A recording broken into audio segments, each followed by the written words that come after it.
Ok, bon bah nous revoilà alors. Donc là on est sur ma feuille. Alors je vais vous donner la méthode, hein. Ça c'est des lunettes, voilà, c'est des lunettes de précision, hein, qui permettent de travailler. Je fais en stylo rouge, ce sera un peu mieux je crois, un peu plus visible. Ah, ok, je vais vous faire la démonstration. Donc en plus ce qu'il y a d'assez un peu fou en fait, hein, c'est que ça va faire correspondre une valeur d'unité au rayon qui va être transposable pour tous les polygones réguliers. Et vous allez comprendre, la méthode est assez simple, ma réflexion était assez simple. Enfin, assez simple, de toute façon, tout est simple, hein. Jamais rien de sorcier, hein. C'est de la logique, hein. Hein, c'est de la logique. Même si effectivement ça touche au mythos, ça, qu'on est dans le domaine, bah, dans le domaine de la magie, entre guillemets, hein. Hein, les vibratoires, tout ça, c'est de la logique, hein. Les énergies, tout ça, enfin, il y a de la logique derrière, hein. Comment on fait fonctionner tout ça, comment on met en relation, etc., etc. Donc, ok, ouais, c'est bon, ça correspond. J'espère qu'il ne faudra pas que je dézoome toutes les 2 secondes. Ok. Donc déjà, première chose, on va juste faire, on va rappeler, hein, fin d'hexagone. Je vous le refais rapidement. Donc voilà, notre point. Là, je prends mon compas. Ok. Voilà. Là, vous avez un beau cercle. On prend un point. Voilà. Et donc, ok, la base de la fleur de vie. Voilà. Donc, j'ai un mauvais éclairage, donc ne vous inquiétez pas, même si... Voilà, ok, on prend... Tac, tac, on prend... Ça repasse à chaque fois au centre. Donc, vous voyez déjà là, c'est un peu décalé. Voilà, mon compas qui est un peu... Voilà. Voilà. On reprend. Hop. On reprend. Hop. On reprend. Hop. Et donc, on reprend. Hop, c'est extrêmement simple, hein. Voilà. Donc ici, on relie donc les 6 côtés, hein, et puis si on démultiplie ça, on va faire une fleur de vie. Donc ça se fait pas n'importe comment aussi. Et donc si on relie les 6 côtés, bon, on a un hexagone. Et vous voyez, c'est simple, j'ai pas du tout bougé. Mon compas, il a bougé à aucun moment. J'ai pas eu besoin de l'ouvrir, de l'écarter, etc. J'ai pris le rayon, et à partir du rayon, donc voilà, on est bien sur le rayon. Hop, je fais donc un polygone régulier, qui est une base hexagonale, d'accord? Donc maintenant, on va commencer à s'intéresser. Déjà, on va commencer par 3. On va s'intéresser au triangle. Donc, hop, je vais reprendre. Je crois que par contre, ah, j'aurais dû aller me chercher un autre feutre. Je ne sais pas si le crayon, ça va bien passer avec l'éclairage. Ok. Bon. Ouais, si, ça passe. Oh, là, vous le verrez assez bien à la caméra, ça va aller. Si c'est un peu à l'envers, c'est pas grave tout ça, hein, ça vous allez bien vous repérer avec ça, ça va aller. Hein, hop, hop, d'accord. Donc, si on part avec un... Donc, ah bah, je vais pouvoir ramener le rapporteur, c'est vrai que là, ça va fonctionner avec le rapporteur. Le rapporteur, il est déjà pris là. Donc, hop, le rapporteur, vous voyez bien, si je le mets et puis je prends un des côtés, bah, vous voyez bien les 6 côtés, en fait. Tac, que je me mette à peu près correct. Voilà. Au centre ici, c'est pour ça que je n'étais pas dessus. Donc c'est bon. Donc les 6 côtés, ils tombent pile poil, donc bien en face. J'espère que vous le voyez là, la caméra, c'est visible. Hein, il tombe en face, d'accord? Donc celui-ci, il tombe sur 300. Enfin, je vous parle ici de 0, hein, on est à 0. Donc ici, ça tombe à 60, ici, ça tombe à 120. Ici, ça tombe à 180. Ici, ça tombe à 240. Ici, ça tombe à 300. En fait, ça fait 0. Ça fait 0. Et en numérologie, ça fait, enfin, réduction théosophique, 0, 6, 3, 9, 6, 3, 0. En fait, 9, 180. D'accord? Et donc, chacun des sommets correspond bien à une portion de camembert qui est bien en relation avec ce rapporteur, celui-ci, hein, qui est donc à 360 degrés. D'accord? Il correspond. OK. Maintenant, si je reprends donc mon compas qui est là, et si je le déporte d'ici à ici, Je vais donc obtenir le triangle. D'accord? Et maintenant, donc je vais vous le montrer comme ça, ce que j'ai fait tout à l'heure au tableau. Je vais chercher, donc de toute façon, la bissectrice médiane, ou la médiatrice directement, hein, qu'il y a sur ce côté-là. Et donc maintenant, donc ce que je vous expliquais, si je trace celui-ci, et donc je vais aller, si je vais d'un bout à l'autre, tout simplement. Ok. Et si je reprends en face, souvenez-vous ce que je vous ai montré tout à l'heure pour le cube à 100, pour le cube avec sur les bases 180, le cube de l'hexagone, c'est une fois sur 4. On sert 1. Donc je l'inclus lui, hein, je ne fais pas 0, 1 pour ne pas se tromper. Hein, je fais 1, 2, 3, 4. Et donc là, on est sur une base à 180. Et donc cet écart va me permettre de faire un carré. Donc je vous montre tout de suite. D'accord? Donc on a cet écart qui fait donc le triangle. D'accord? Et cet écart qui fait donc le carré. Ok. Donc si je fais ça, eh bien, si je repars d'ici, forcément, je retombe sur l'autre axe qui est de l'autre côté. Ok. Qui retombe sur l'autre axe qui est ici. Ok. Et qui va retomber sur l'autre axe qui est ici.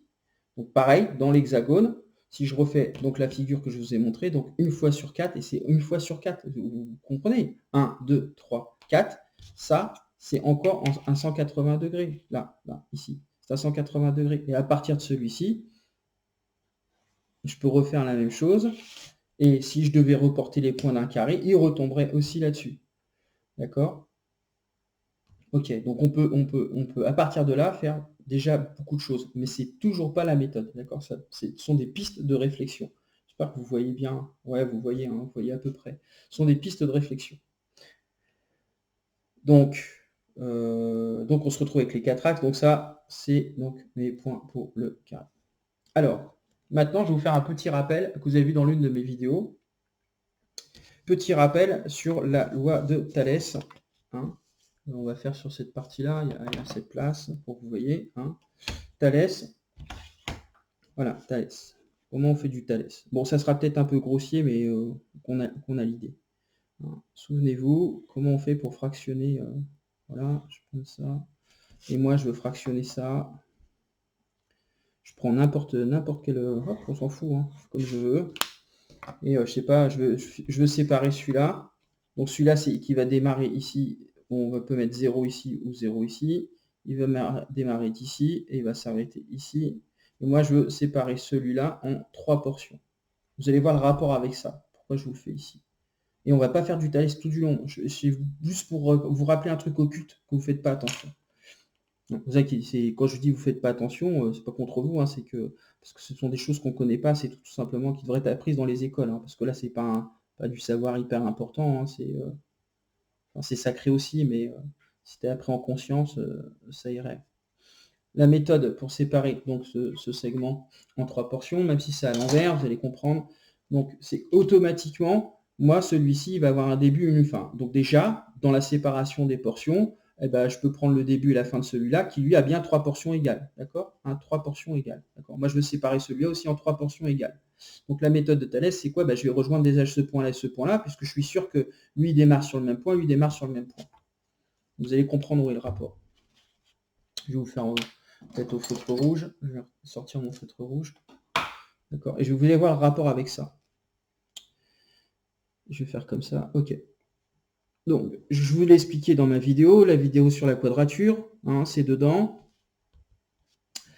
La chose qu'on ne fait pas attention, c'est que ce point-là qui est ici, ce point qui est ici, en fait, là, qui est écrasé, en fait, vous ne le voyez pas, mais il est en parallèle avec ça. Il n'est pas dilaté, en fait. Il faut comprendre, c'est la relation, ce que je vous dis, entre une surface et un volume.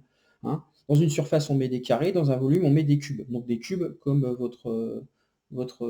comme un dé. Hein. Là, c'est le cube avec 6 faces carrées. Donc dans un volume. Mais si je mets tout en 1 fois 1, si je fais 1 fois 1 pour mètre carré, et si je fais 1 fois 1 fois 1 pour mètre des cubes, en fait, je vais aussi obtenir 1. Donc ça, c'est la notion, en fait, c'est la notion de compression, d'accord, et la notion de dilatation. D'accord? Ces deux notions, flûte, mais c'est pas vrai, ça rentre pas dans. Voilà, c'est la notion de compression et de dilatation. Ces deux notions, en fait, si vous les mettez en parallèle, c'est pour ça que j'ai parlé de relativité, si vous étiez ici, vous ne pourrez pas forcément voir que vous allez aussi vous retrouver là. C'est-à-dire que si, par exemple, je pars tout simplement, est-ce que ici on va pouvoir le faire? Si je me mets là, c'est bon. Voilà. Si je pars en entonnoir comme ça, en fait, et que tout du long, je fais des parallèles comme ça, là vous voyez sur cette figure, ouais, c'est bon, vous voyez, vous faites des parallèles, des parallèles, des parallèles, des parallèles. Eh bien en fait, vous ne le voyez pas, et ça c'est du travail occulte, c'est une question d'occulte, c'est-à-dire ouais, là, ici il y a des parallèles, mais en fait sur le point, dans l'infiniment petit, ça continue en fait. Et donc lui aussi, le point en lui-même, il est parallèle à celui-ci. En fait, et ça c'est comprendre la lecture, ça fait partie des compréhensions de lecture occulte. Ça veut dire que le point que vous nommez entre guillemets 0, là, qu'on nommerait 0, et ben ce point-là, il est lui-même en parallèle avec ça. C'est-à-dire que lui-même fait une parallèle, mais elle n'est pas visible. C'est logique, elle est dans la zone, elle est dans ce que nous, ici, à mon échelle, elle est dans une zone de compression. Mais si je devais la dilater, la dilater, la dilater dans l'infiniment petit, en fait, si j'arrivais à la dilater dans l'infiniment petit, eh bien, j'aurais encore d'autres parallèles. Donc, en fait, ce point-là, il est en parallèle avec celle-ci. Mais ça, c'est de l'occulte. Donc ça, c'est le visible, et ça, c'est l'invisible. Et entre les deux, c'est aussi une parallèle. Entre le point et la droite qui est ici, c'est aussi une parallèle. Et donc, ça veut dire quoi? Ça veut dire que sur ma figure, le point qui est ici, il est en fait en parallèle avec ceci. Donc ça veut dire que si je reporte des parallèles ici par rapport à ça, si je mets des parallèles, je vais obtenir trois portions qui sont égales ici. Pourquoi? Parce que j'ai un point en commun. Et en fait, je n'ai pas un point en commun maintenant. J'ai même deux points en commun. J'ai celui-ci et la droite qui est en commun entre ce segment et ce segment-là. Donc j'ai déjà deux choses qui sont en commun. Donc ce qui fait que je les ai mis en relativité. Vous comprenez pourquoi? Je les ai mis en parallèle. J'ai créé du relativisme. J'ai relativisé ce segment par rapport à celui-ci. D'accord? Et bien maintenant, je vais transverser, hein, je vais faire une translation, et on parle même presque de transmutation. Je vais passer d'ici à ici, et donc je vais m'appuyer toujours sur ma notion de relativité. Et donc, en fait, bon, vous m'excusez hein, si c'est pas hyper bien fait, parce que je sors pas l'équerre et compagnie, hein, je le fais à l'œil. Hein, je vais faire ça à la louche. D'accord? Donc ouais, moi j'ai mon premier trait, je suis un peu à côté. Hein. Voilà. Voilà, hop, on s'en moque, je me décale, d'accord? Et donc, qu'est-ce qui se passe? Eh bien, en faisant, donc, comme j'ai une parallèle entre mon point, donc la zone de compression, et la zone de dilatation, comme j'ai une parallèle, eh bien, si je reporte mes parallèles, eh bien, c'est magique, hop, j'obtiens trois portions égales sur ce segment. J'ai divisé ce segment en trois portions égales. Et encore une fois, ça, c'est pas la méthode qu'on va appliquer ici. Mais je vais vous faire comprendre quelque chose qui a donc été expliqué dans la vidéo 1, numéro 1, et vous allez comprendre hein, quel est le rapport. Donc gardez cet exemple que je viens de vous expliquer, ok, la notion que, puis c'est surtout en fait là, ici, hein, mais c'est la même chose là-bas, ici, de comprendre qu'en fait, ce point-là qui est écrasé, c'est un point, c'est aussi dedans, vous avez une parallèle à cette droite, mais sur le point en fait. Donc en fait, on peut parler en fait d'une parallèle qui est donc exprimée, hein, ça va être plus simple peut-être pour vous, une parallèle qui est exprimée pour une parallèle qui est muette. D'accord? Tout simplement. Eh bien, qu'est-ce que je vous ai expliqué tout à l'heure sur la vidéo? Je vous ai dit que n'importe quel polygone régulier qu'il soit, lequel qu'il soit, on peut toujours au moins le faire correspondre avec un des sommets, avec n'importe quel autre polygone régulier. Sauf que je vous le redis, lui, il a pour particularité hein, que si je fractionne ces côtés ici, sur un certain nombre, ça ne fonctionne pas pour toutes les fractions, sur un certain nombre, donc par exemple en 6 x 6, 36, ou en 6 x 60, eh bien, il va avoir des portions, donc des camemberts, qui seront donc égaux à chaque fois. Ce qui n'est pas le cas pour les autres polygones réguliers. Mais je peux faire correspondre au moins un point. Comme ma notion de Thalès, donc c'est-à-dire que je peux faire correspondre un poids commun. Alors comment je fais pour mettre en parallèle, donc en parallèle, comment je vais créer des parallèles là-dedans? Puisque des parallèles, c'est pas, il y en a en fait sur le point. Quelle va être la parallèle qu'il peut y avoir d'ici, entre ce point-là, et ce point-là, par exemple, qui est celui du triangle. Entre ce point-là et ce point-là, et c'est là, oui, pardon, excusez-moi, la parallèle. Où c'est que ça va intervenir? Donc pardon, c'est pas tout à fait ça. C'est pas tout à fait juste. En fait, vous allez comprendre. Ça, donc le côté qui est là, il va être muet. Excusez-moi, ça va se remettre. Il va être muet. eh bien, c'est pas lui qui est muet, puisque par exemple, dans l'hexagone, c'est lui qui correspond, pour l'hexagone, c'est lui qui va correspondre à un rapporteur pour créer le même nombre de parts de camembert. Mais, si par exemple, je ne mets pas le bon nombre de portions, si ici, je segmente sur un nombre de portions qui ne va pas être bon, je ne vais pas réobtenir ça. Donc, il faut vraiment que je fasse 6 x 6, 36, par exemple.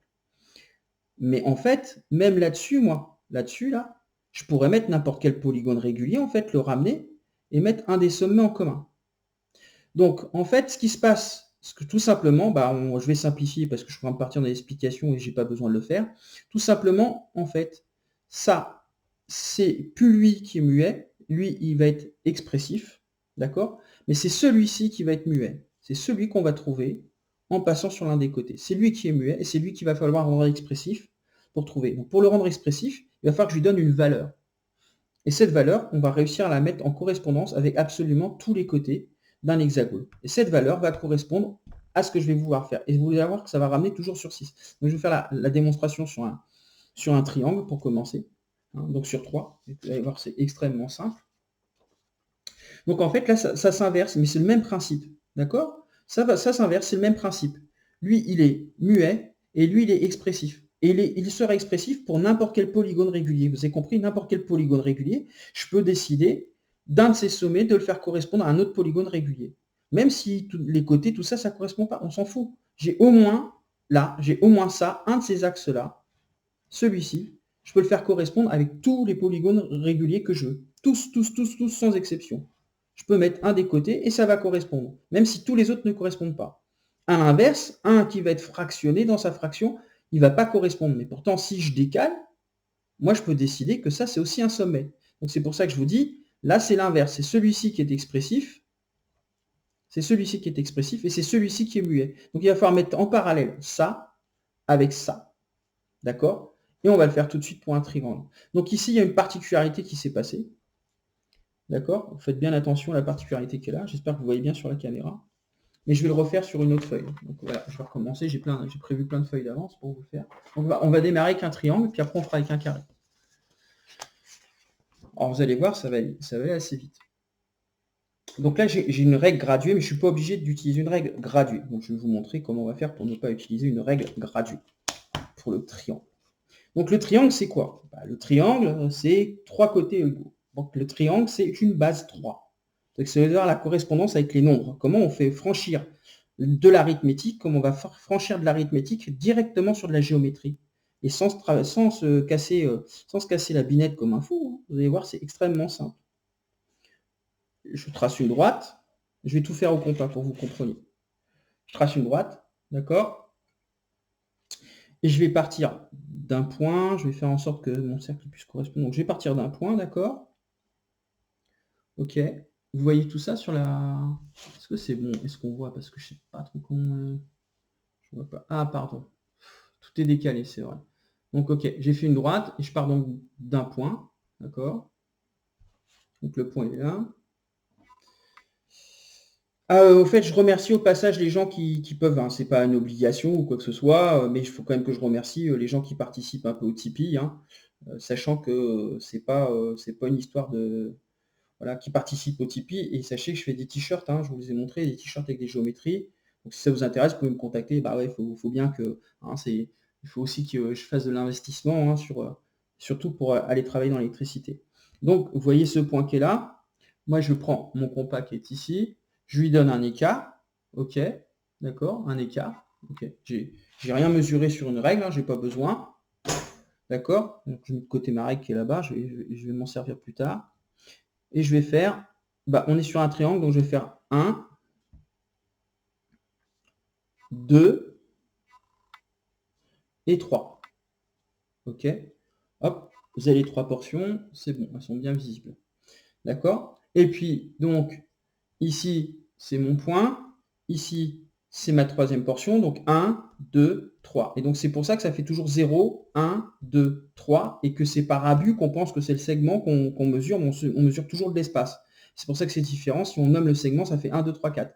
Mais c'est bien les espaces, d'accord? Donc, les 3 espaces, comme ils sont reportés au compas, ils sont tous égaux, d'accord? Et à partir de là, je vais donc tracer un rayon.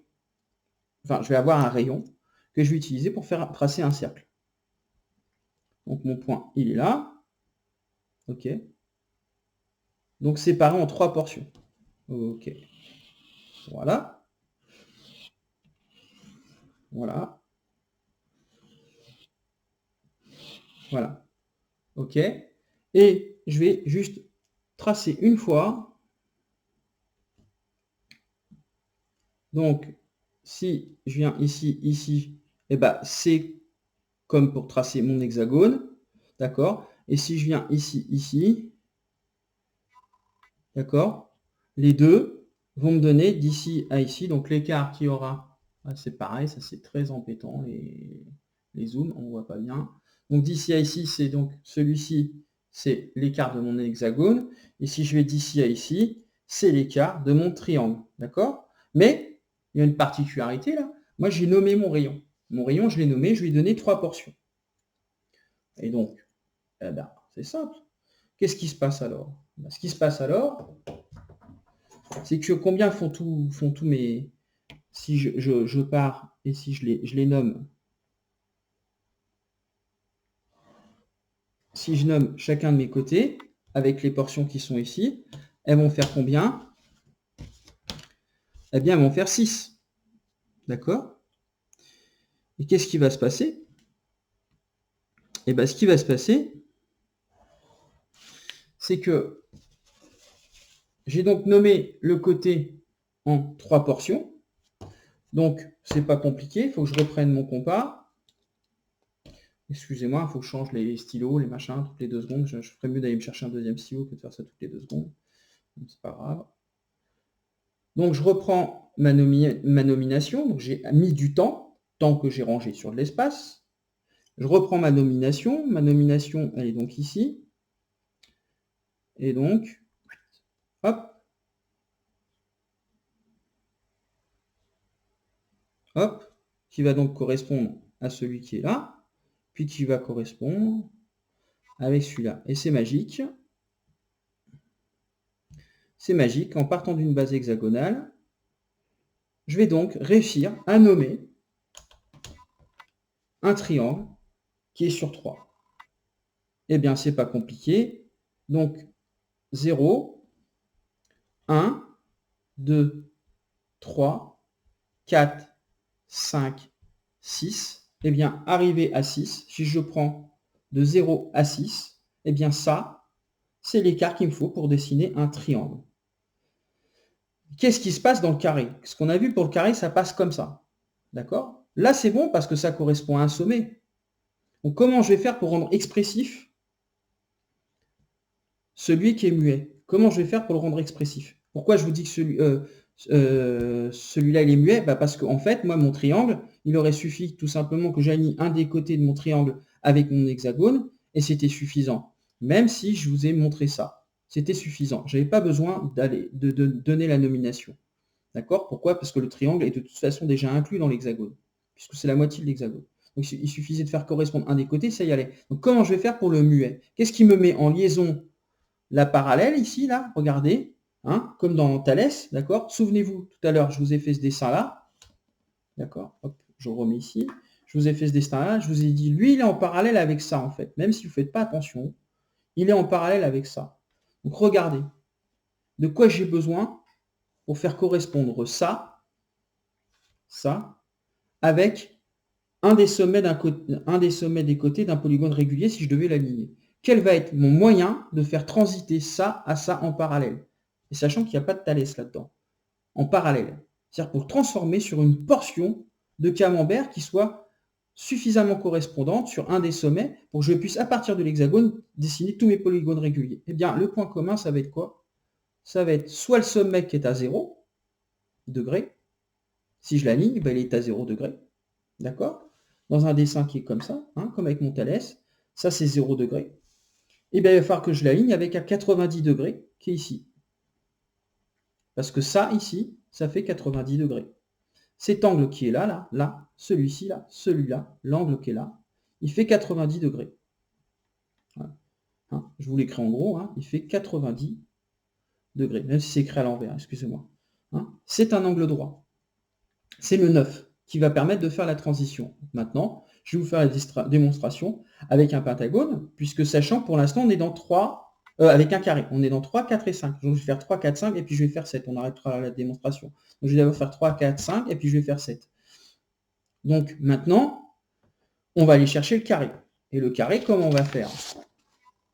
Eh bien, c'est pareil.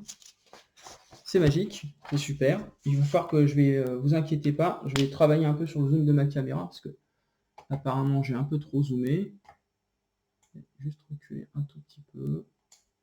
Voilà, qui est une vue un peu plus d'ensemble, voilà, qui sont un peu plus simples pour moi. Voilà, c'est pas trop grave. Donc maintenant, comment je vais faire pour le carré? Alors maintenant, je vais utiliser une règle graduée pour que ça soit plus simple. Hein.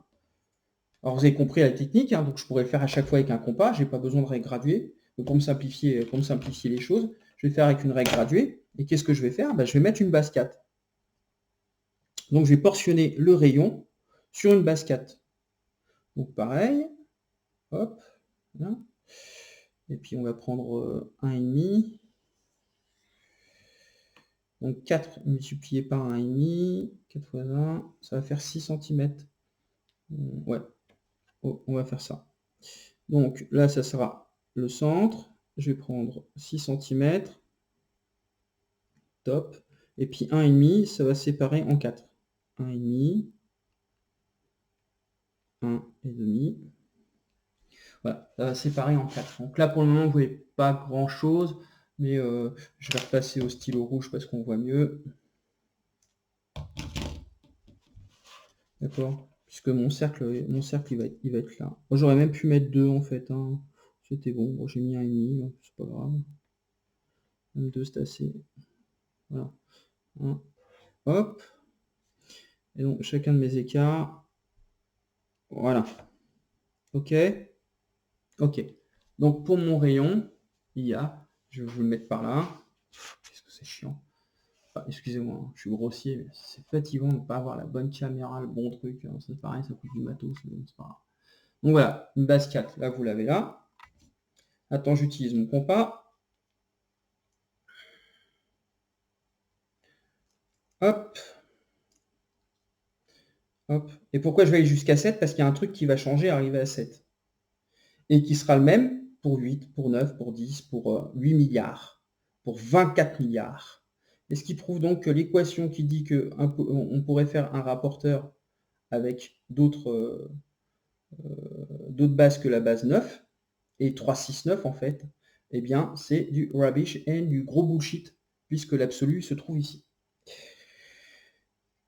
Donc, la même technique, je prends, hop, je vais tracer mon cercle de rayon, donc avec ces 4 portions. Hop.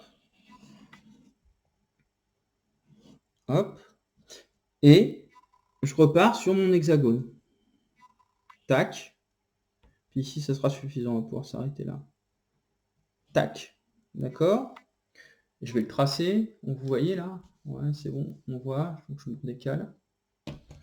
Hop, je trace d'ici à ici. Ok. N'oubliez pas votre point de départ. Vous le nommez 0. Ok. Hein, et ce qui prouve bien aussi l'histoire par rapport à 9. Hein, entre 0 et 9 aussi, ça démontre ça. Hein, que c'est bien le nombre 9 qui est en correspondance avec 0 et pas le nombre 10. C'est complètement idiot. Et puis maintenant, donc, comme je sais que j'ai pris 1,5, je vais aller un peu plus vite hein, sur les côtés.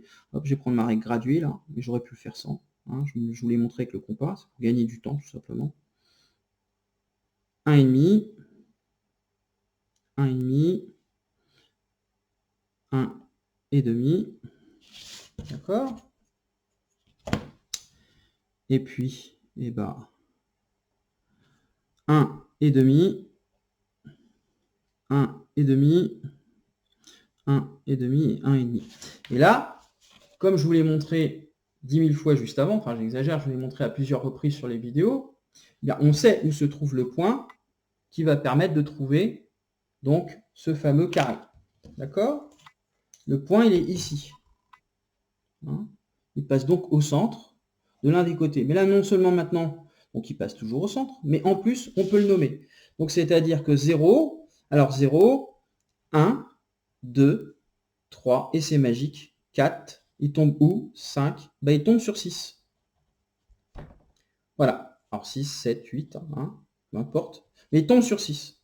On fait correspondre, on fera correspondre à chaque fois les portions de camembert d'un rapporteur avec l'unité qu'on a besoin pour tracer notre polygone régulier. Et donc, encore une fois, je vous rappelle ici, c'est un angle à 90 degrés. C'est lui qui va permettre la jonction entre la notion de sommet, hein, et la notion d'une portion prise dans une fraction d'un côté. C'est lui qui va réussir à faire la translation, hein, qui va permettre de transmuter de 0 à une portion d'un camembert, d'un rapporteur X ou Y. Mais vous voyez bien, c'est 90. C'est un multiple de 9, c'est pas un multiple de 10. Non, bon, 9 fois 10, oui, mais c'est lié sur 9. C'est 90 degrés. Et ça tombe donc à 6. Donc maintenant, si je prends donc l'écart, là on voit tout hein, sur la caméra, je ne fais pas attention hein, en même temps, je suis désolé. Hein. Donc vous voyez bien que c'est magique. Hein.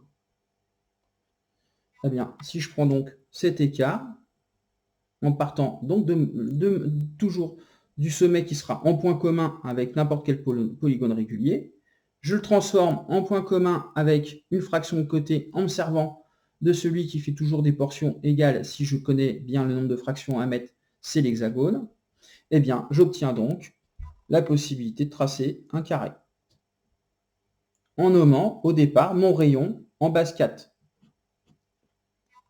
D'accord? Donc si on vérifie avec le rapporteur, bah forcément on a 90 degrés. Hein. D'accord? Tac et tac.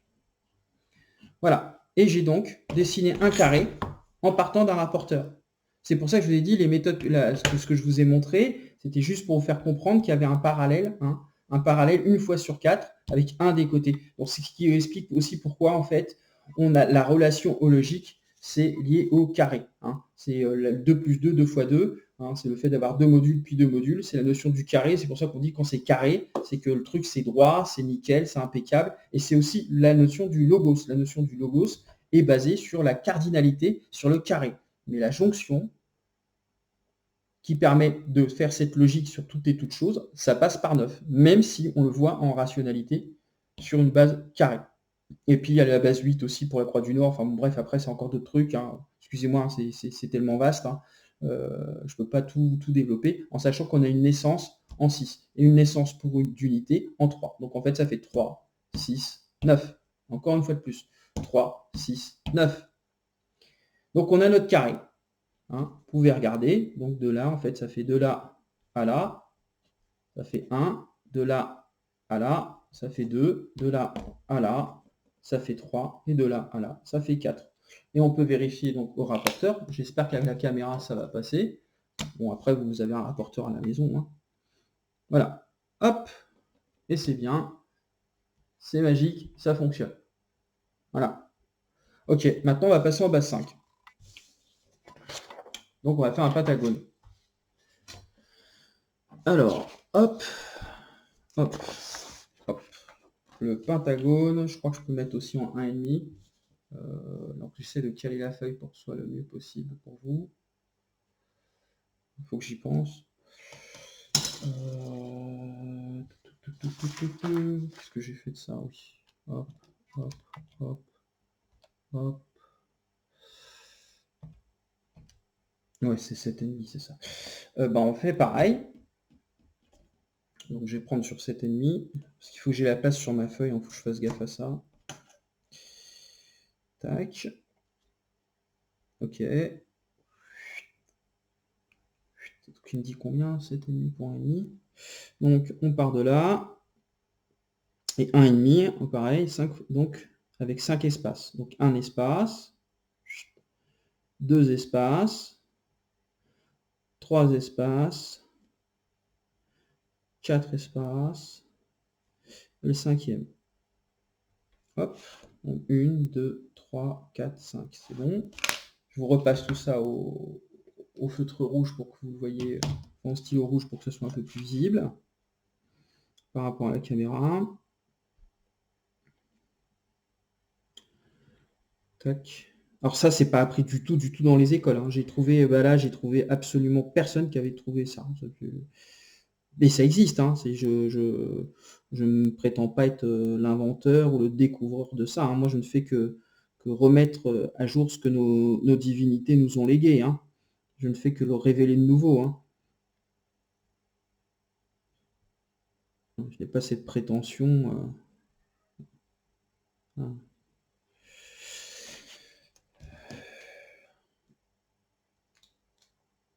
Mais les mathématiques, mais ça, c'est pas ce que vous l'apprendrez pas à l'école. Forcément, puisque ça vous dit que vous comptez pas en décimale, hein. Et ça vous dit que non, non. En fait, la capacité du rapporteur en 360 degrés, ce qu'il a, c'est que justement, il permet d'aller sur absolument tous les polygones réguliers et dans les deux sens de chaussettes. Alors qu'un polygone en 32, par exemple, ne peut pas fonctionner dans l'autre sens. On ne va pas pouvoir lui prêter des côtés en refractionnant pour que ça tombe sur des portions de camembert égales. C'est pour ça que c'est une triche, c'est un mirage en fait, la méthode où on vous montre un truc, un cercle découpé de 8 portions camembert, vous dites ouais, vous avez vu, c'est le même nombre de portions, hein. Bah, c'est un mirage, ça vous fait penser qu'on pourrait faire un rapporteur avec n'importe quel nombre de degrés à l'intérieur. Et en fait, non. Pourquoi? Parce que le 360 degrés, il a cette capacité d'être le plus adaptatif, hein. Il est en adaptation, c'est quelque chose qui peut muter. Il a la possibilité d'être en mutation. Il peut muer de tous les polygones réguliers à tous les polygones réguliers. Ce que peuvent pas faire les autres. Eh oui. Et oui, et oui, et oui, et oui, et oui, et oui, et oui, et oui. Non mais quand on vous dit que vous vivez dans un monde de mensonges, c'est pas un petit peu, hein, c'est un truc de fou, hein, c'est juste. Bon, bref. Donc maintenant, eh bien, on va donc dessiner un pentagone, hein, une base 5, à partir d'un hexagone, pareil. Donc c'est bon, ouais, ça passe à la caméra. Donc, ça se voit, c'est bon, je peux le faire. Donc pareil, qu'est-ce que je fais? Eh bien, je pars de mon hexagone. Voilà. Hop. Donc vous m'excusez hein, si parfois si ça tombera pas forcément pile poil, c'est juste que je vais peut-être manquer un petit peu de précision, j'ai un mauvais éclairage là en fait. Mais c'est pas grave, hein, vous avez la technique, vous n'avez plus qu'à la reproduire chez vous. Alors je vous dis, il faut être méga précis, hein, faut être précis de chez précis, hein, vous devez bien mettre votre pointe de compas, bien reporter les portions, pas décaler un coup là, un coup là, un coup là, parce que après, c'est de la précision la géométrie, hein. C'est de l'extrême précision même, hein, c'est pas un peu. Alors c'est pour ça que l'avantage, c'est quand on travaille par exemple sur les figures que je fais quand on fait en filage, eh bien ce qu'on va plus jouer, c'est sur la zone d'impression. Donc on va jouer sur le relief. Donc là, vous pouvez avoir des petites, ce ne sont pas des erreurs, hein, des petites imprécisions, ça ne se voit pas sur l'ensemble. Mais là, quand vous faites un polygone régulier, j'ai envie de dire, entre guillemets, il est nul dans le maillage, hein, il n'y a pas énormément de choses. Donc on ne peut pas trop se permettre d'être un peu short. Donc vous avez compris, je vais reporter mes portions. Donc là, ça ferait 5, 1, 2, 3, 4, 5. Eh bien tout simplement, hein, bon, je vais vous le faire, parce que après, il y a des gens, il leur faut vraiment... Ne vous inquiétez pas, c'est pas contre vous que je dis ça, mais voilà, je comprends. Vous avez ce besoin de bien, qu'on vous nomme bien les choses, que vous voyez bien chacun des points de détail, etc. Mais bon. Ce qui est un peu dommage, c'est comment vous faites pour chercher quelque chose. C'est ça qui devrait être intéressant. Donc 1,5, hop, 1,5, hop, 1,5, hop, 1,5, il est ici, hop. Et donc je vais juste faire une fois, puisque en fait ça va faire 0, c'est toujours pareil.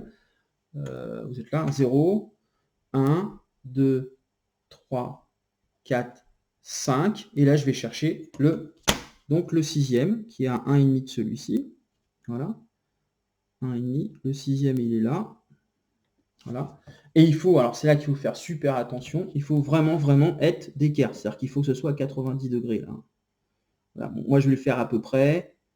Hein, je suis sur la ligne, je vais me servir de mes traits sur ma règle. Voilà. Pour être à l'équerre avec le point. Et ce point qui est ici va donc correspondre, hein, va servir à tracer votre pentagone. Ouais, donc vos 5 côtés, votre polygone régulier à 5 côtés. Et après, on va passer directement à 7, puisque pour 6, il n'y a pas besoin de le faire, hein, il suffit de prendre le rayon. Hein. Et donc l'écart, celui qu'on trouve ici, hein, il va donc servir pour faire notre polygone régulier de 5 côtés. Donc ce qu'il faut retenir, c'est que déjà, première chose, il faut bien retenir, il faut bien faire à 90 degrés pour reporter sur le cercle. Hein. Donc sachez que ce truc extrêmement simple que je suis en train de vous présenter, là, comme ça, c'est pour ça que c'est un peu... Je suis limite en train de désacraliser quelque chose, et ça, bon, moi j'aime pas trop ça. Faut savoir qu'il m'a fallu des années pour trouver ça, hein, pour le comprendre. Hein. Il m'a fallu beaucoup de temps pour le comprendre. Pourtant, c'est extrêmement simple. Hein. Une fois qu'on le sait, qu'on le voit, on fait putain, c'est enfantin, c'est tellement logique. Ouais, mais enfin, c'est tellement logique, bah, pas tant que ça en fait. Hein. Si on part avec tous nos engrammes, c'est pas aussi facile que ça. Surtout qu'en plus, là, c'est vraiment une opération un peu, c'est vraiment une petite opération magique. Donc en fait, il est ici, d'accord. D'accord. Donc si je suis pas précis, c'est pas grave. Ce qu'on fera, c'est qu'on reprendra donc le rapporteur. Hein, et puis je vous ai dit, donc on va faire donc les portions. C'est 7 paquets et demi. Hein, c'était ça. Je sais plus. Hop.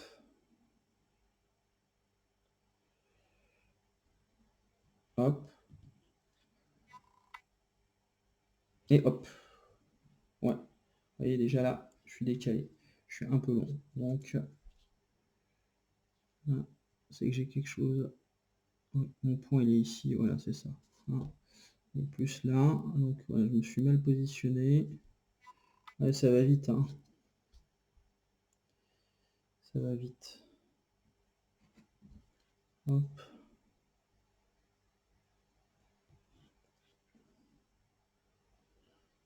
Hop. Voilà, on est bon. Voilà. Donc là, on retombe pile poil ici, et ça fait bien 5 côtés. Donc tout simplement, c'est pour ça que je vous ai dit, pour gagner un peu de temps, il ne faut pas que je passe 80 heures devant cette caméra. Parce qu'encore une fois, moi je suis pas youtubeur. Je fais ça, c'est pour que vous preniez conscience. Hein. Hein, il suffit de tracer ici. Donc l'angle était là. D'accord. Vous faites 36 divisé par 5 et vous allez obtenir le nombre de paquets nécessaires. Donc hein, je refais ici, 36 divisé par 5, excusez-moi. Non, c'était 7,2. Voilà, c'est pour ça. Hein, c'est 7 paquets, 2. Là, je pense pas que vous allez le voir. Je vais vous mettre ça comme ça. On va grossir le zoom. Hop, on va faire ça vraiment direct. Hop. Il faut que je mette ça devant la caméra. Hop. Mais vous avez, en fait, si vous vous alignez donc au point 0, mon point 0 il est là, vous voyez ma main qui est ici, donc mon point 0 il est ici, on compte le nombre de paquets, 1 paquet, 2 paquets, 3 paquets, 4 paquets, 5 paquets, donc de 10, 6 paquets, 7 paquets, virgule 2. Vous faites 36 divisé par 5, c'est 7,2. Donc on a bien, voilà, et ça fait bien pile poil, 7 paquets, virgule 2. Voilà. En partant d'un hexagone. Donc la base, c'est 6, et on reporte le nombre d'unités. Donc le rayon, on le rayonne donc, par rapport au polygone régulier qu'on veut trouver. Donc on le nomme, je l'ai nommé de 5 espaces donc sur 5. Et c'est au 6e qu'on trouve notre point, qu'on va mettre sur le côté de l'hexagone et qu'il faut reporter avec un angle à 90. Pour réussir la transmutation, il faut reporter qu'un angle à 90 sur le cercle. Et vous trouvez pile poil l'écart qui est bon pour tracer votre pentagone. Alors maintenant, qu'est-ce qui se passe avec 7? Puisque 7, vous avez compris, ça passe de l'autre côté par rapport au milieu. Souvenez-vous ce que je vous ai dit. D'un côté, on a 3, 4, 5, et ben de l'autre, on va avoir tous les autres. Alors, qu'est-ce qui a changé? Jusqu'à maintenant, vous avez vu, il faut que je trace deux côtés. Eh bien, pour tout ce qui est 7 jusqu'à l'infini, en fait, hein, l'infini dès que je le nomme, en fait, qui va rentrer là-dedans, eh bien, j'aurais besoin que d'un côté que je vais nommer. Pourquoi? Parce que je vais le nommer 7 et je vais aller chercher 6. Donc, je vais vous faire la démonstration. Voilà. Alors, essayez quand même de réaliser, de prendre conscience de ce que ça prouve. Je ne sais pas si vous rendez compte, parce que bon, moi après c'est mon dada, hein, donc moi ça me fait vraiment, voilà, c'est le truc qui me fait triper, hein, c'est ce que je dis. Hein. Mais je ne sais pas si vous vous rendez compte. Moi je suis revenu aux traditions primordiales, je suis revenu au paganisme, et là c'est parce que j'ai eu une conversation aujourd'hui avec quelqu'un de vraiment adorable, mais tous les engrammes religieux que je pouvais connaître avant et toutes les bases sur Jésus, sur les anges, sur etc. Tout ça, ça a sauté. Ça a sauté parce que j'ai rencontré Enki, j'ai re-rencontré en fait Shiva Arya, Odin, le grand Odin, le vrai premier dieu primordial, celui qui enseigne à ses enfants l'immortalité, celui qui enseigne l'immortalité, celui qui l'a trouvé le premier. Bien ça prouve ça, en fait, dans le domaine des maths et dans le domaine du symbolisme et de la géométrie, ça démontre absolument tout ça. Pourquoi? Parce qu'on parle de ça, tout ça, c'est origine, c'est fleur de vie. Ok, là, ça prend tout son sens quand on dit que tout émerge de la fleur de vie, ça prend son sens, fait émerger tous les polygones réguliers. Alors, sachant que c'est à partir des polygones réguliers qu'on peut travailler sur des irréguliers. Donc, c'est-à-dire quoi? Vous faites émerger absolument toutes les formes, tous les contours, tous les périmètres. Je ne sais pas si vous vous rendez compte un petit peu de ce que c'est comme preuve, et que c'est pour ça qu'on vous engramme à penser en base 10, à vous donner des pensées mathématiques. C'est pour ça que dans les maths, oui, même avec les maths, on peut créer des engrammes. C'est catastrophique, mais on y arrive. Alors 7, je ne vais pas pouvoir passer en 1,5. 7, je vais mettre sur 7 cm. C'est une galère parce que c'est petit. Bref, c'est mieux qu'on peut mettre sur 2 ou 1, mais là, j'ai pris des feuilles de brouillon. Sinon, je suis obligé de prendre des très grosses feuilles. C'est un peu embêtant. Donc, je vais essayer de faire en sorte que ça rentre quand même sur la... Si ça pouvait rentrer tout de suite sur la feuille, c'est pas grave. Donc, même principe. Donc, hop, à droite. Donc là, je vais prendre 7 cm proportionné. Hop. Hop. Hop. Hop. Hop. 1, 2, 3, 4, 5, 6, 7. Et vous voyez bien qu'on est appuyé en 0,7. Le cercle, symboliquement, le cercle fait aussi 0. Donc on est bien, numériquement, je suis bien mis en 0,7. Il n'y a pas de 7 de 1, 2, 3, 4, 5, 6, 7. C'est pas le même. Quand on le place, là je dis ça, 1, 2, 3, 4, 5, 6, 7, mais quand on le place à 7, dans 1, 2, 3, 4, 5, 6, 7, il faut qu'il ait une valeur derrière qui soit dans la pyramide des sommes. Il faut qu'il ait une valeur en 28 pour se positionner en 7e position dans 1, 2, 3, 4, 5, 6, 7. Il faut qu'il soit sous-tendu. Son rang doit être sous-tendu, sachant que son rang à n plus 1 est en 8, et qu'on peut le regarder aussi en 7, et qu'il faut qu'il ait une valeur 28, pour qu'il soit à la position 7. Sinon, il n'y a pas de 7 qui est en position 7. C'est 0. En fait, à chaque fois, ça fait 0,1, 0,2, 0,3, 0,4, 0,5, 0,6 en code, 0,7 en code. Si ensuite, je les travaille en quadrature, ça fera donc une singularité pour chacun de ces codes. Donc 0,1, ça sera un écart de 1. 0,2, ça sera un écart de 0,2. Donc il y aura 2 écarts. 0,3, ce sera un écart de 3, et ainsi de suite. Donc bref, donc j'ai mis cette portion. Je vais retracer une fois de plus mon cercle. D'accord? Et là, vous allez comprendre pourquoi je fais qu'un côté. Et j'aurai pas besoin de tracer les deux côtés de l'hexagone.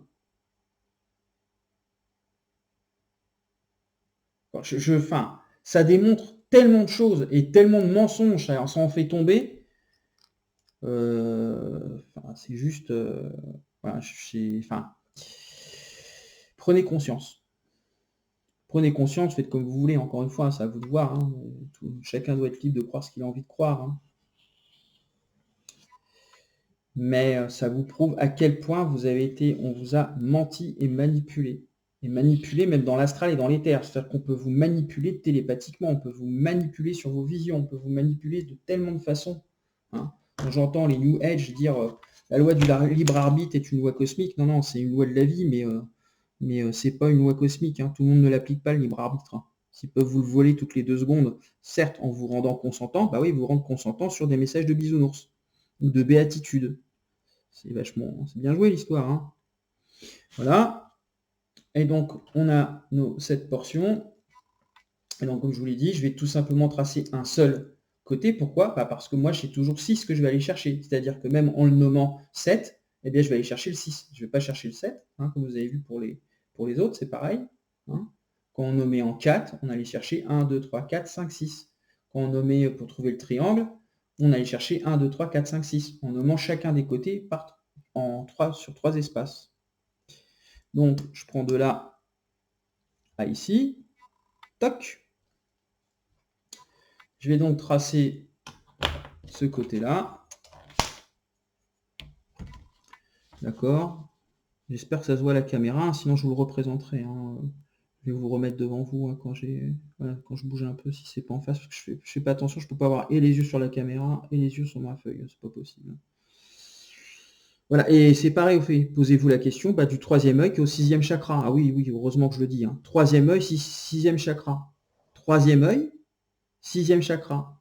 Sur la tête qui fait quoi? Un rond, une sphère, un cercle, 360. Troisième œil, sixième chakra. Troisième œil, sixième chakra. 360. Ce que je vous dis, ça n'exclut pas d'autres types de rapporteurs. Mais quand on travaille sur d'autres types de rapporteurs, on travaille donc sur la chaussette dans l'autre sens que je vous ai montré. Hein, qu'elle soit pour 32 ou pour autre, hein, pour n'importe quoi, même pour les rapporteurs dits druidiques en 369 ou 366. Puisque en fait, c'est ça l'absolu qui est derrière. C'est-à-dire que même derrière un 369, par exemple, l'absolu qui est derrière, c'est le 360 par rapport à l'hexagone. Donc, comme c'est portionné sur 7, et ben moi, ce que je vais chercher, c'est tout de suite la 6. Donc ici, c'est le 7e. Je cherche la 6, là j'ai mis 1 cm. La 6, elle est là.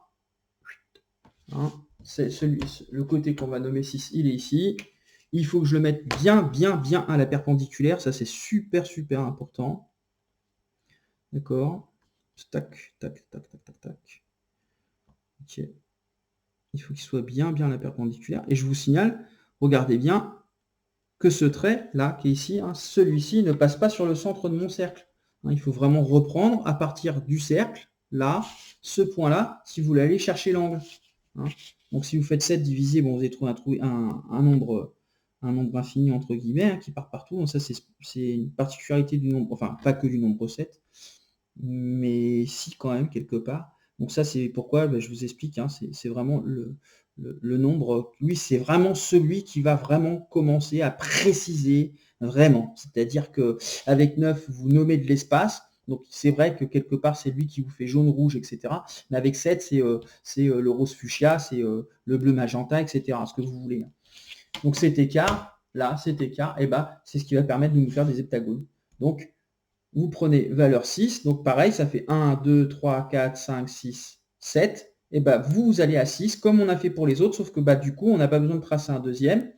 Pour tracer le deuxième, c'était juste pour 3, 4 et 5 qu'on avait besoin. Pour 6, ça tombe pile poil sur lui-même, d'accord? Ce qui fait que c'est ici, en fait. C'est sur le rayon pour 6.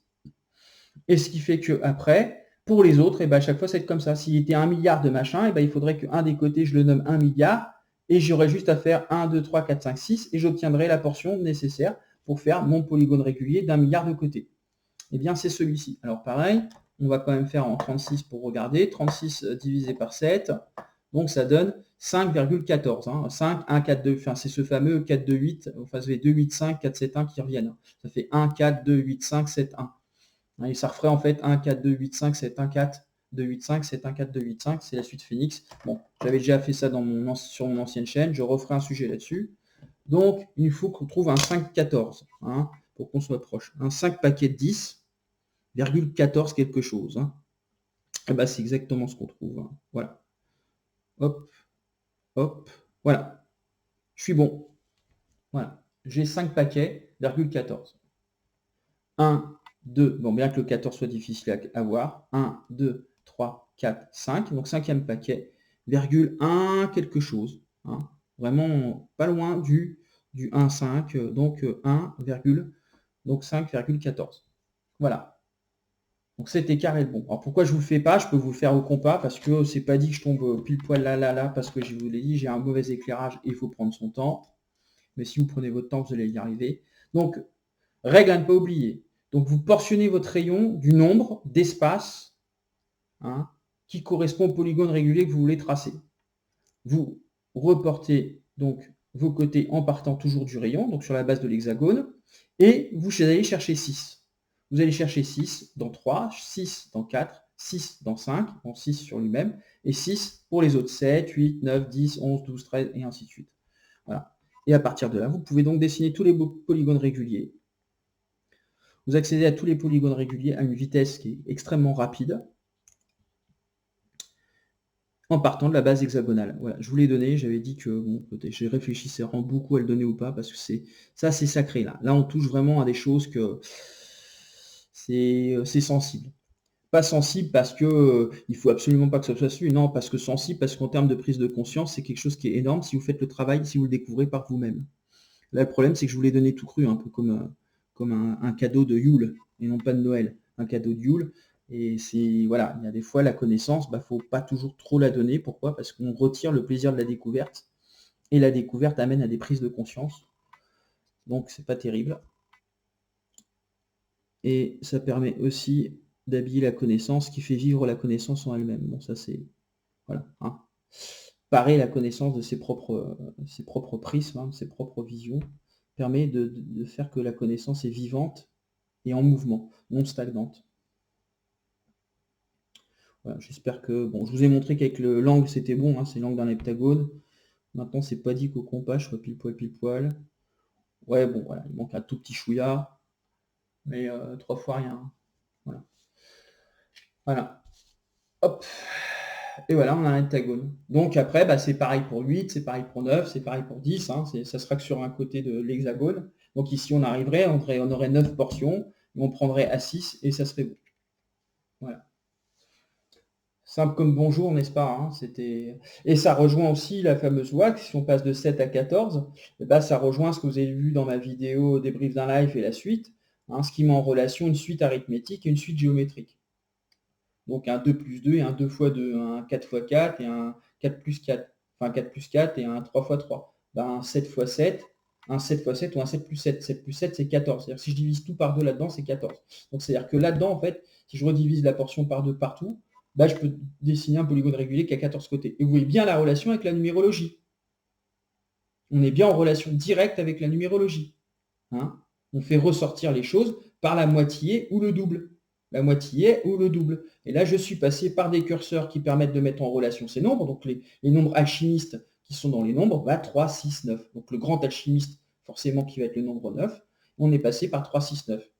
Hein, 3, parce qu'on a 3 ici et 3 ici de manière symbolique, puisqu'il est infini, ce 3. Hein, 6, bah, parce qu'on est là. Et 9, bah, on est sur 360, on est sur 90 degrés. Il me faut un angle à 90 ici, c'est très important pour reporter le point au bon endroit, hein, pour réussir à le faire. Hein. Et vous pouvez compter, il y a 7 côtés. Hein, je suis vraiment arrivé à un tout petit chouïa. Hein, donc il aurait dû fallu que je prenne un peu plus le temps sur chacun de mes traits. Et j'étais bon, j'avais de toute façon mon heptagone régulier. Donc voilà, bah c'est fini. Vous avez la démonstration, hein. Donc on a fait la théorie et la pratique. Voilà, ça vous est caché. Voilà ce qui vous est caché par vos maîtres géoliers qu'on adore. On adore nos bourreaux, on nous apprend à adorer Einstein, on nous apprend à adorer Gandhi, on nous apprend à adorer Mandela. Bref, les pires crapules c'est les pires. Hein.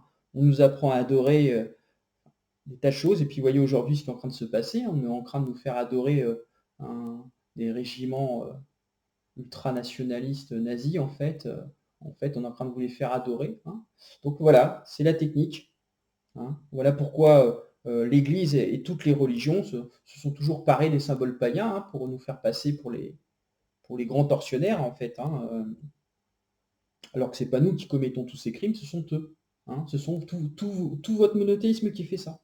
Voilà ce que ça démontre ça. Ça va très très loin le fait de réussir à faire ça. Ça va très très loin de réussir à faire ça. Ça vous prouve que le père des êtres humains, hein, des Gentiles, hein, ça n'a rien à voir avec les chrétiens, hein, bah, le père des êtres humains, c'est notre tout premier père, bah, c'est Enki, hein, c'est Shiva. Ça vous le démontre. Hein. On est sur la fleur de vie, on est chez Ptah, là. On est chez Ptah, on n'est pas ailleurs. Hein, on n'est pas chez Yahvé, là. On n'est pas chez les anges non plus. Hein. On est chez Ptah. Hein, on est dans l'Égypte antique. Hein. Donc vous voyez bien que si on maîtrise cette technique, hein, comme vous savez que les bâtisseurs de cathédrales, hein, à l'origine, ce sont des païens qui se sont convertis, et c'est pour ça qu'ils ont réussi à transmettre au travers de l'architecture encore notre savoir-faire et notre savoir. Bah, vous voyez bien qu'avec ce type de technique, vous pouvez en fait, dans presque n'importe quelle position et au moment où vous maîtrisez Thalès, donc c'est-à-dire pour segmenter un côté du nombre de portions que vous voulez, hein, si vous maîtrisez la technique de Thalès, quand je dis Thalès, en fait, c'est plus ancien que ça, la technique de Thalès et ça, bah, vous pouvez dessiner de n'importe où vous êtes, en hauteur, plus ou moins mal placé, à partir de n'importe quel cercle et d'un rayon, vous pouvez dessiner n'importe quel polygone régulier. Donc en géométrie, ça ouvre énormément de perspectives, hein, sans avoir recours, et vous pouvez avoir recours juste au compas, hein, pas besoin d'avoir de mesure en tant que telle, puisque la mesure, c'est la rythmique, hein. C'est pas la convention sur ma règle, hein. La convention sur ma règle, c'est aussi une rythmique en fait, hein. C'est un rythme, hein. Tac, tac, tac, tac, tac, tac, tac, tac. C'est du rythme, hein. C'est du code binaire, mais vivant. C'est pas du code binaire de synthèse, c'est un code binaire vivant. La numérologie, c'est du code binaire, mais vivant. Vivant parce que justement, grâce à, comme elle va inclure tous les nombres, eh bien, elle fait déclencher les cycles, et ce qui fait que c'est vivant, en fait, parce que les cycles vont créer un rythme de mouvement qui va créer quelque chose d'induit, une espèce de d'électro, enfin, du magnétisme, quoi. Bon, voilà. Voilà. C'est fini. Voilà. Vous voyez comme c'est enfantin. Vous voyez pourquoi il faut travailler ces pouvoirs de perception et d'interprétation. Je redis, c'est très, très, très important. Hein. Très important. Et ça, je l'ai trouvé avec l'intuition. Hein. C'est intuitif. Hein. C'est de la sensibilité. Mais moi, je jongle. Je travaille tout le temps avec la notion du triptyque. Eh bien, je peux passer de l'invisible au visible. J'ai juste à rajouter quelques notions, à plus appuyer sur une ou sur l'autre, quand j'ai besoin en fonction de ce que je dois faire, quoi. Hein. Il faut aussi se créer ces opportunités. Voilà, la méthode, vous l'avez. Hein. Donc, ne pas oublier, c'est vraiment, quand vous avez votre point 6, pour le reporter sur le cercle, il faut vraiment que ça soit en angle droit, donc à 90 degrés. Hein, sinon, ça ne va pas fonctionner. Faire bien attention à tout, hein, que ce soit vraiment bien aligné, etc. Voilà. Alors, je tarderai un peu, mais je vous montrerai dans d'autres vidéos comment, à partir d'un pentagone, on trouve un carré, comment, à partir d'un carré, on trouve un pentagone, comment on trouve, à partir d'un carré, un octogone, ce qui est facile, hein, pour trouver un octogone. Pourquoi? Parce qu'en fait, c'est pas compliqué. 4 et 5, ça fait 9, 4 et 8, ça fait 3. Et on trouve aussi un chevron, parce que 4 et 2 font 6. Eh bien, ça, c'est applicable à absolument tous les polygones réguliers. Hein, c'est pareil, c'est des méthodes, il y a des techniques pour faire ça. Donc là, c'est un peu plus ardu, là, il faut vraiment une bonne méthode, enfin une bonne, un bon exercice du compas, savoir le manier, mais c'est faisable. Voilà. Vous avez vu, donc, ce qui est important aussi, c'est de retenir en fait. Hein. Retenez bien cet exemple de départ que je vous ai dit, hein, entre ce qui est muet et expressif. L'expressif, vous allez toujours le voir en fait. Il faut bien comprendre que ce qui est expressif, c'est quand même, justement, c'est le truc qui est devant votre pif. Donc vous ne pouvez pas le louper, vous le voyez avec vos 5 sens. Avec vos 5 sens, il est accessible. Donc vous ne pouvez pas le louper, c'est devant vos yeux. Donc c'est ce que je dis, si je vous fais ça, on va être là, si je vous fais ça, ce qui est devant vos yeux, pardon, excusez-moi, c'est le point qui est ici, hein, et puis ce qui est devant vos yeux, c'est, voilà, si je fais des parallèles, je vais en faire que, voilà, j'en fais que 3, voilà. Donc ça, c'est devant vos yeux, c'est pas compliqué, vous le voyez, ça s'échappe pas à vos sens, ça. Ça ne peut pas s'échapper à vos 5 sens. Donc, vos yeux vous permettre de voir. Bon, après, pour les aveugles, c'est vrai qu'il faut travailler faut avoir quelque chose qui est en braille, et s'ils ont des reliefs, ils y arriveront aussi. Et en fait, il y a plein de façons de voir. On peut voir avec l'écoute, on peut voir avec le goût, on peut voir avec l'odorat, on peut voir avec les yeux. Il y a plein de façons de voir. D'accord? Mais ce que je veux dire, c'est que c'est là. Ce qui est expressif, vous l'avez. C'est incarné déjà. Donc ça, c'est incarné. Donc ce qui est incarné, c'est 0. C'est quelque chose qui est écrasé, d'accord? Et ce qui est incarné, c'est là, ici. Ah, je vais faire sortir des parallèles. Ok, ça, c'est incarné, je le vois. Même si je ne sais pas le nommer, même si je ne sais pas que ça s'appelle des parallèles, mais je vois bien que c'est en parallèle, d'accord? Ce qui est invisible, c'est de comprendre que lui aussi, en fait, il est en parallèle avec ça. Sauf que lui, il est muet, lui, il est expressif. C'est lui qui va être invisible. C'est lui qu'il faut réussir à aller voir grâce à votre capacité d'impression, donc le vaisseau, hein, ce qui vous fait passer d'un monde à l'autre. C'est lui qu'il faut réussir à aller voir. Et c'est à partir quand vous apprenez de plus en plus à aller voir ce genre de choses, eh ben vous pouvez réussir à faire ça, ce que j'ai fait ici. Vous pouvez réussir à faire ça. Donc vous comprenez qu'à partir de l'hexagone, je peux dessiner donc 360. Je peux faire 360 degrés. Donc vous comprenez que toutes les équations qui vont vous dire blablabla, elles ont juste à aller à la poubelle. Elles sont bonnes, c'est pas qu'elles sont fausses, mais elles sont bonnes dans un champ extrêmement limité, même si l'équation fait 15 pages pour être résolue, pour être comprise avec de la théorie et machin. Ouais, d'accord, mais en pratique, voilà. Pourquoi? Parce qu'en pratique, tous les objets qu'on nous a légués du savoir, que ce soit les mathématiques, que ce soit la géométrie, que ce soit les sigles pour les écritures, etc., proviennent de l'Antiquité, donc proviennent des dieux et des déesses. ça provient de la Babylone, ça provient de Sumérie, ça provient des dieux et des déesses. Les dieux et les déesses fonctionnent par analogie. Ils pensent par analogie. Ils traitent espace et temps. Ils savent jongler avec les espaces et les temps, l'espace et le temps. Et comme je vous les ai démontré 1 milliard de fois, la réelle et seule contrainte, et ce n'est pas une contrainte fermée, c'est la contrainte spatiale. C'est pas le temps, c'est pas vrai. C'est là aussi un mirage. Je vais utiliser le mot mirage, pas illusion, parce que c'est un terme que j'aime bien, mais il faudrait que je le développe et que je vous l'explique, j'ai pas le temps. Donc d'où la notion aussi de 6 que je vous ai rappelé, qu'on va rebasculera sur quand on fera la deuxième sur Chronos, 6 pour scier, ou le sillon, qu'on va retrouver dans cicatrices, par exemple, aussi on retrouve 6 et un 6, il y a un 6 qui est dans son sens, puis un 6 qui est dans l'autre sens. Bon, on reverra ça sur l'autre vidéo, mais il faudra jongler ça, il faudra bien mettre ça en jonction avec ce qu'on vient de voir avec le nombre 6, parce qu'en fait, vous voyez bien que le 6, il se voit partout. Et c'est pour ça que même dans 10, ou dans quelque chose qui se dit, DIS, vous avez une notion 6. Mais je ferai le parallèle, pourquoi l'orthographe n'est pas pile-poil, pourquoi il faut plus s'appuyer sur la phonétique que l'orthographe en elle-même, et qu'encore que c'est pas tout à fait vrai. Si on sait dépioter l'orthographe et le voir quelles lettres deviennent muettes ou expressives, et par quoi sont-elles remplacées, parce qu'en fait les 3, 6, 9 vont être remplacées par d'autres lettres, en pratique. C'est assez simple, par exemple la lettre O, qui fait 15, et vous voyez, ça c'est un O, tout ça là, le cercle là c'est un O, et dans notre alphabet, la lettre qui est ronde, elle fait 15. Le centre, ici, fait 6. La lettre O fait 6, c'est 15, en réduction théosophique. Eh bien, une des lettres muettes qui va exprimer O, c'est la lettre E, qui est en 5. Donc, il faut comprendre pourquoi, en fait, ça transite. Mais quand vous avez ça, vous pouvez transiter de 3, 6, 9 à 4, 5, à tous les autres. À tous les autres. Vous pouvez transmuter, transiter, faire la translation entre tous. Et vous voyez, il n'y a aucune formule de maths hyper complexe là-dedans, il n'y a pas d'équation, il n'y a pas besoin.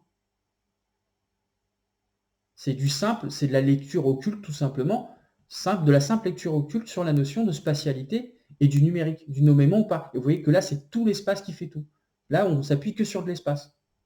Le numérique, c'est juste pour nommer, en fait. Le numéraire, c'est juste pour nommer. Moi, je me suis appuyé que sur de l'espace, là. Donc la compréhension aussi de la mise au carré, qu'on a ici en 90. Donc où là, des rationalistes vont vous piéger en vous emmenant dans le carré, mais en ne faisant pas les jonctions. Vous voyez que tout ça, c'est interconnecté, interrelié.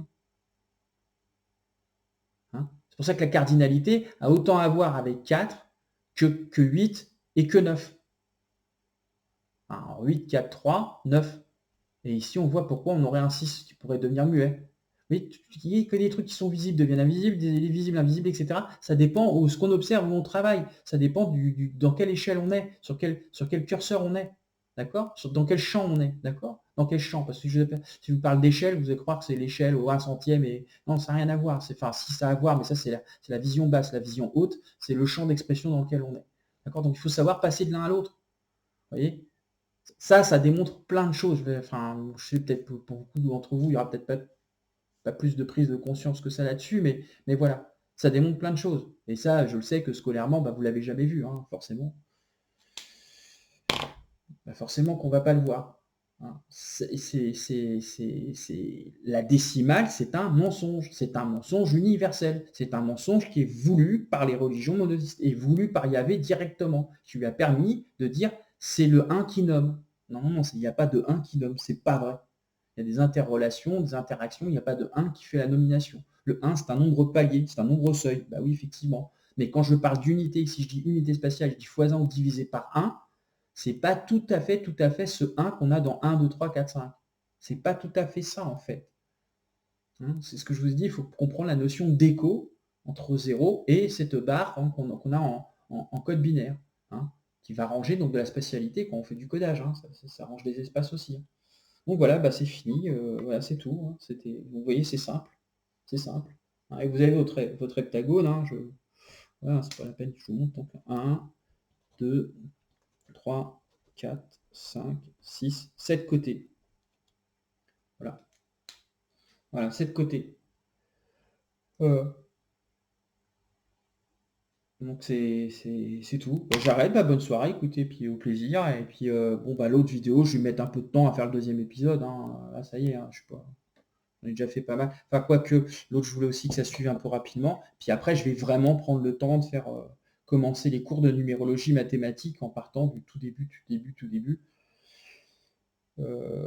Parce que là, on a déjà vu ça, c'est des trucs hauts, tout ça, c'est des trucs hauts. Hein. C'est des trucs qui sont déjà à des plus hauts degrés dans cette vision des maths numérologiques. Hein. Là, on est, voilà, on est dans d'autres sphères déjà. Hein. Bon, bah écoutez, bonne soirée, bonne journée, bon courage, bonne suite. Et puis je vous dis à une prochaine fois. Donc voilà, j'espère que la démonstration vous a plu. Donc je remercie au fait, voilà, quand même, voilà, je remercie les personnes, maintenant, la personne qui m'a encore donné quelque chose sur Tipeee, sachant que je mets en vente, j'ai des t-shirts, hein, qu'il ne s'agit pas de... Voilà, c'est juste un principe de donnant-donnant, en fait. Hein. Quand ça ne vous dérange pas d'acheter un bouquin, bah, ça ne devrait pas vous déranger d'accéder à du savoir. Eh bien, il n'y a pas de raison que ça soit gratuit. Hein. La gratuité dans la vie, ça n'existe pas. Alors, c'est sûr que le rapport à la thune, il est un peu dégueu. Moi, je préférais l'échange de savoir ou le troc. Hein. Mais on est dans des sociétés qui sont comme ça. Hein. Bon, je ne cours pas après l'argent, je vous le dis très honnêtement, je ne cours pas après. Mais il y a des raisons que vis-à-vis de mon travail, ça soit parce qu'en fait, sur YouTube, ça me réclame du temps. Alors, je suis bavard, mais ça me prend quand même du temps. Les montages vidéo me prennent du temps.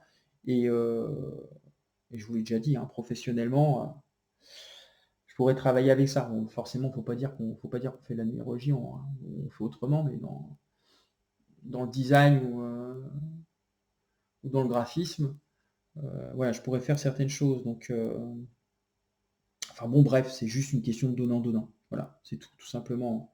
Et hélas, oui, là, on est dans le fric. Bon, pas d'obligation à donner ou quoi que ce soit, mais vous pouvez éventuellement prendre un t-shirt ou éventuellement, bah, je sais pas, tiens, ça vous intéresse, pourquoi pas programmer des conférences en numérologie. Hein. C'est vrai que j'y ai jamais pensé.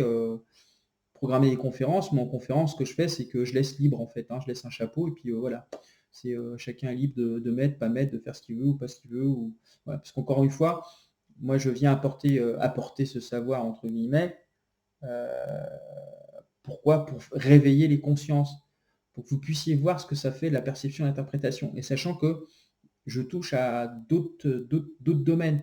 Et vous pouvez avoir ça en cuisine, vous pouvez avoir ça dans la sculpture, vous pouvez avoir ça dans le dessin, vous pouvez avoir cette approche en fait.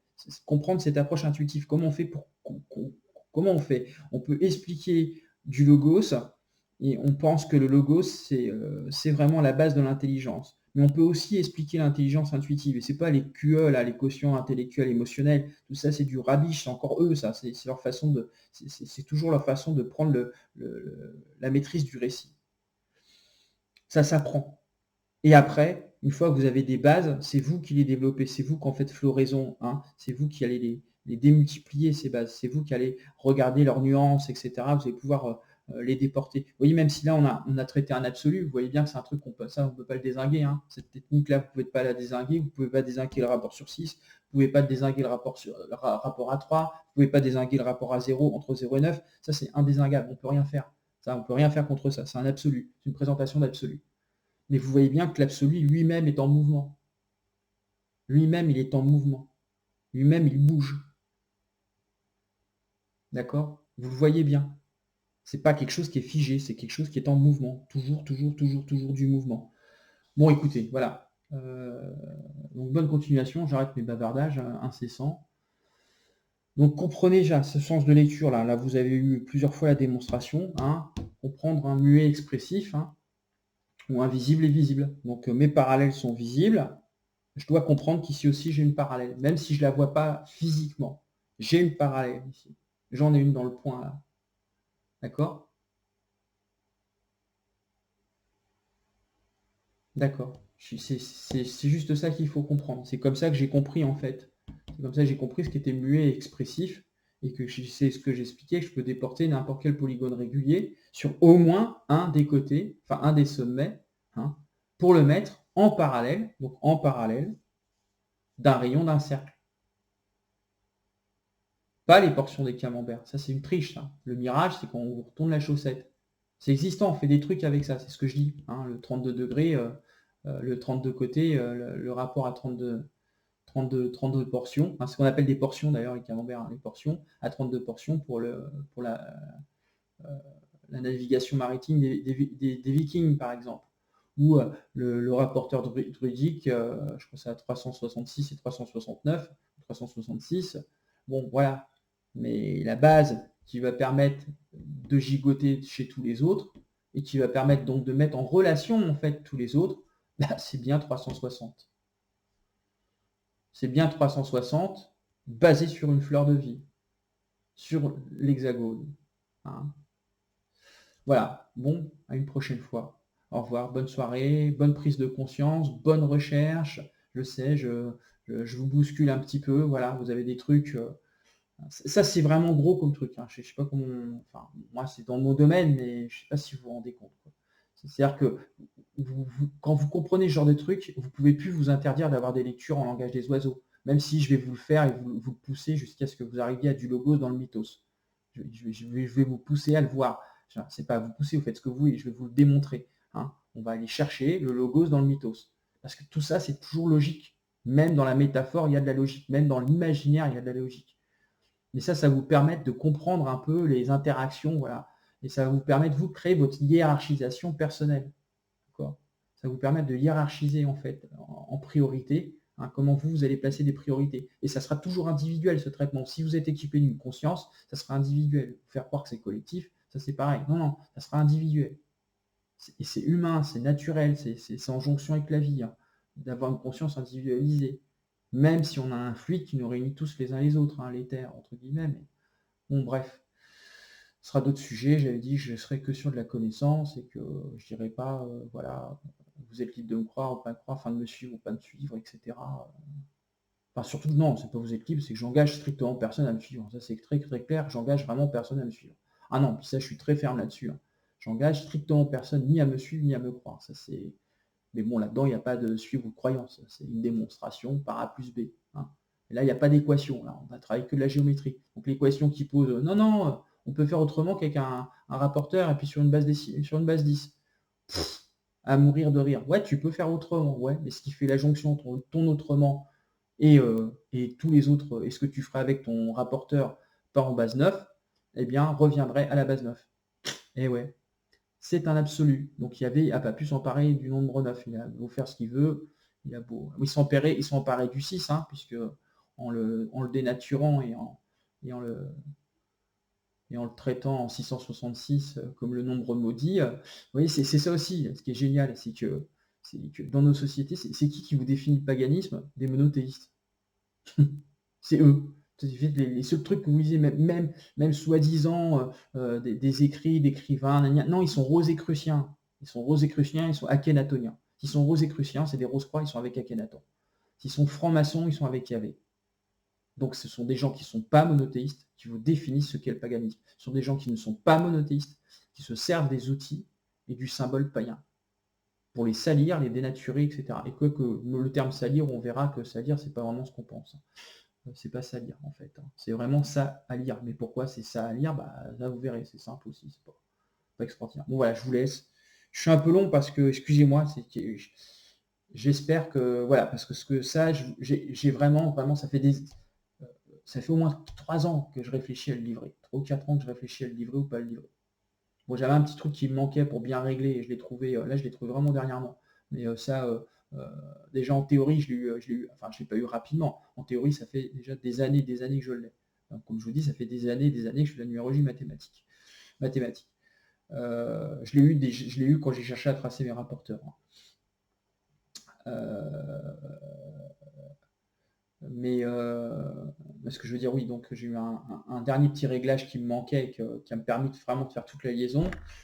Et ça fait au moins 5, enfin depuis mon ancienne chaîne, ça fait au moins 5 ans en fait que je me dis je le donne pas, je le donne pas, je le donne pas.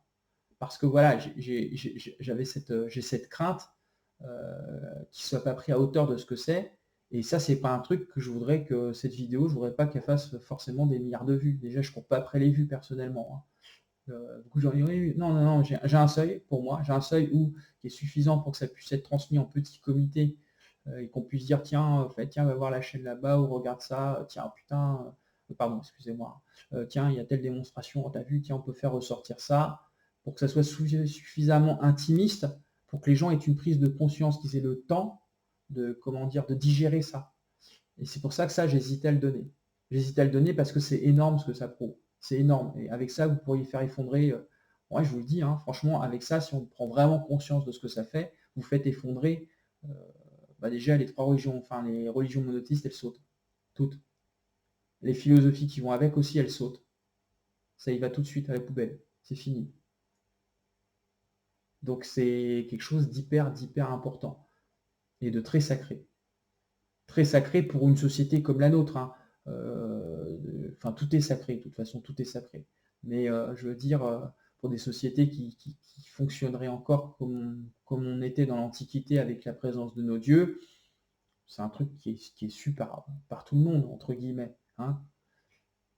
Mais son sens sacré, c'est ce qui donne en intimité de conscience, c'est la quintessence de conscience qui donne, hein, ce que ça procure. Je ne sais pas si vous vous rendez compte, tous les polygones réguliers, vous pouvez les faire comme ça, tous.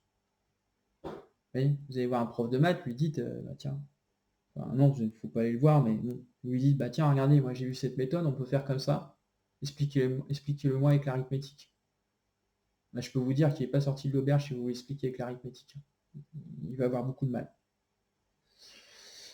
Il sera obligé d'intégrer la numérologie et la notion de code comme existante depuis le début. Donc comme un code informatique, mais là on est sur un code vivant qui existe depuis le début, c'est-à-dire à 15, 20 000, 30 000 ans, 40 000 ans, je ne sais pas combien de milliers d'années en arrière, hein, qui était déjà vu comme ça et perçu comme ça. Alors toutes les tablettes et tout qu'on retrouve, ouais, c'est bien gentil de nous dire qu'on comptait des moutons, mais c'est pas le cas. On peut aussi compter des moutons avec, hein, mais c'est pas le cas. On peut aussi. Voilà, bon écoutez, bon, je vous souhaite bonne prise de conscience, bonne recherche. Je n'invite vraiment strictement personne ni à me suivre ni à me croire. C'est à vous de reposer un petit peu tout ça et d'essayer de voir, hein. Voilà. Bon, bah au plaisir, au revoir.